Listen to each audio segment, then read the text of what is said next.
अब हम एक प्रोग्राम सॉल्व करेंगे। इसमें हमें यूज़र से एक नंबर लेना है और ये बताना है कि नंबर पैलिंड्रोमिक नंबर है या नहीं।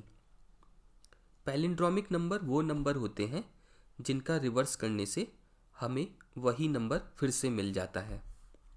जैसे 16461 ये एक पैलिंड्रोमिक नंबर है, क्योंकि अगर आप इसको रिवर्स भी कर देंगे तब भी आपको वही नंबर मिलेगा 16461। तो इस प्रॉब्लम को सॉल्व करने के लिए पहले हम एक नंबर यूज़र से लेंगे, उसको रिवर्स कर देंगे, फिर जो रिवर्स्ड नंबर है और जो नंबर हमने यूज़र से लिया था इन दोनों को कंपेयर करेंगे। और अगर रिवर्स्ड नंबर और जो नंबर हमने लिया था वो दोनों सेम आते हैं तो नंबर हमारा पैलिंड्रोमिक है, वरना पॉलिंड्रोमिक नहीं है। मैं ये मान लेता हूँ कि मेरे पास एक नंबर है 123 जो मैंने एक वेरिएबल n के अंदर स्टोर किया हुआ है और इस नंबर को मुझे रिवर्स करना है और किसी वेरिएबल रिवर्स के अंदर मैं इसे स्टोर करूँगा। तो हम जानते हैं कि रिवर्स के अंदर फाइनल आंसर 321 होना चाहिए। तो इसके लिए मुझे लॉजिक क्या सोचना है कि पहली बार में जो नंबर था उसकी लास्ट डिजिट को मैं अलग कर देता हूँ। जैसे मेरे पास जो लास्ट डिजिट है 3 वो मैंने कोई स्टेटमेंट लिख के उसे नंबर से सेपरेट कर दिया, किसी अलग वेरिएबल में स्टोर कर दिया और उसके बाद उसे रिवर्स के में डाल दिया। फिर अगले स्टेप में नंबर की सेकंड डिजिट इसको मैंने अलग कर लिया और जो पुराना रिवर्स था, पहले जो पुराना नंबर था जो डेटा था रिवर्स के अंदर स्टोर्ड था उसको 10 से मल्टीप्लाई कर दिया और जो नई डिजिट मुझे मिली है सेकंड वाली 2 उसको जोड़ दिया। तो अब देखिए मेरे पास रिवर्स के अंदर क्या बन गया 32। अगेन जो हमारा नंबर था उसकी पहली डिजिट को मुझे अलग कर दिया मैंने, यानी कि वो 1 है और उसे जोड़ दिया रिवर्स के अंदर और जो उसकी पुरानी प्रीवियस वैल्यू थी 32 उसको 10 से मल्टीप्लाई कर दिया। तो देखिए जो फाइनली मेरे पास रिवर्स में नंबर बना वो 321 बन गया, यानी कि जो n 123 था रिवर्स अब 321 आ गया। अगर हम इसमें एक पैटर्न देखें तो हमने क्या किया, रिवर्स की प्रीवियस वैल्यू को 10 से मल्टीप्लाई करके जो डिजिट है उसको ऐड किया हुआ है। तो पहली बार में क्योंकि रिवर्स के अंदर हमें कुछ मिला नहीं था तो हम अगर रिवर्स को 0 रख लें और उसको 10 से मल्टीप्लाई कर दें तो ये हमें एक पैटर्न दिखाई दे रहा है कि रिवर्स की पुरानी वैल्यू को 10 से मल्टीप्लाई करके जो हमारे नंबर का लास्ट डिजिट है रिमाइंडर से जो हमने निकालेंगे उसको ऐड कर देना है। तो हमारा एक स्टेटमेंट कुछ ऐसे बन गया, reverse is equal to reverse into 10 plus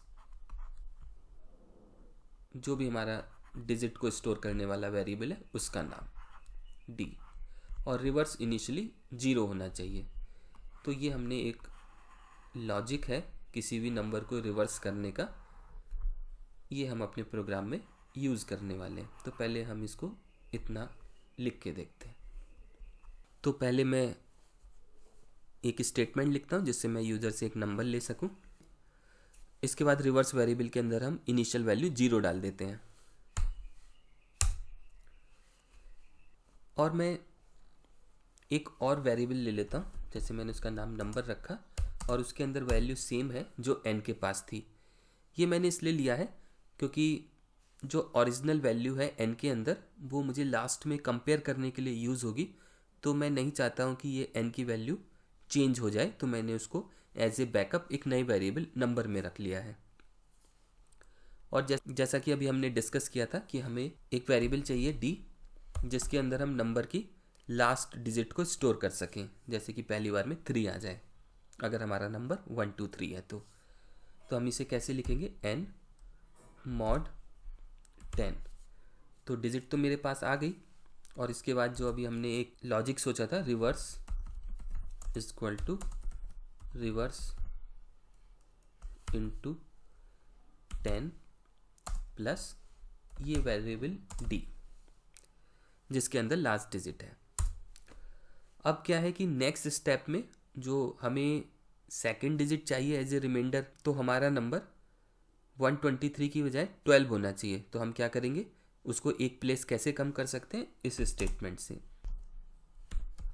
number divide 10। यहाँ पर n की जगह मुझे नंबर लिखना चाहिए था। ठीक है, तो नंबर में इस स्टेटमेंट के बाद 12 आ जाएगा और इसी स्टेप को हमें रिपीट करना है जब तक कि हमारी सारी डिजिट सेपरेट ना हो जाए। तो इसे मुझे एक लूप के अंदर डाल देना चाहिए, while number is greater than 0। तो जो नंबर है इस तीसरे स्टेटमेंट की वजह से हर बार छोटा होता रहेगा और हमेशा एक नई डिजिट मिलेगी। पहली बार जब ये लूप चलेगा तो सपोज यूज़र ने n के अंदर 123 डाला हुआ है, तो नंबर के अंदर भी 123 होगा। तो जब d equal to number mod 10 करेंगे तो पहली बार में हमें डिजिट 3 मिलने वाली है। फिर रिवर्स के अंदर ये वाला स्टेटमेंट ये लाइन को बना देगा। फिर उसके बाद जब हम लोग number equal to number mod 10 लिखेंगे तो इसका मतलब है अगली बार के लिए हमारा नंबर 12 है, यानी कि हमने अगली बार के लिए नंबर हमारा 12 बचेगा। तो जब ये दूसरी बार में डी रन होगा तो हमें रिमाइंडर 2 मिलने वाला है और इस स्टेटमेंट में हमने डी को यूज़ कर लिया और यही स्टेप बार बार फॉलो होंगे जब तक कि हमारा नंबर 0 ना हो जाए। तो इस स्टेटमेंट के बाद जो रिवर्स वेरिएबल है उसके अंदर हमारे नंबर का रिवर्स स्टोर्ड होगा। तो पहले उसे डिस्प्ले करके देख लेते हैं कि यहाँ तक हमारा प्रोग्राम करेक्ट काम कर रहा है या नहीं।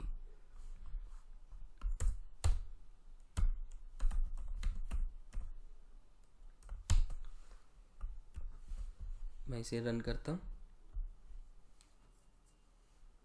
तो मैंने यहाँ पे 123 डाला तो देखिए रिवर्स में 321 आ गया, यानी कि हमारा लॉजिक बिल्कुल ठीक चल रहा है। अब हम अपने पैलिंड्रोम वाले क्वेश्चन पे आते हैं। तो हमारा पैलिंड्रोमिक नंबर कैसे पता चलेगा, अगर n के अंदर वैल्यू और रिवर्स के अंदर वैल्यू सेम है। तो इसे हम कैसे लिखेंगे, if n equal to reverse. तो हम प्रिंट कर देंगे number is a palindromic number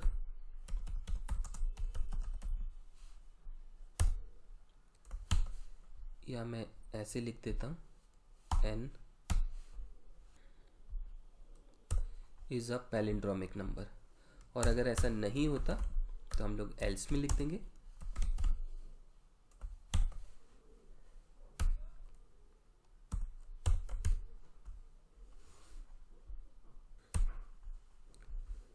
अब इस प्रोग्राम को रन करके देखते हैं।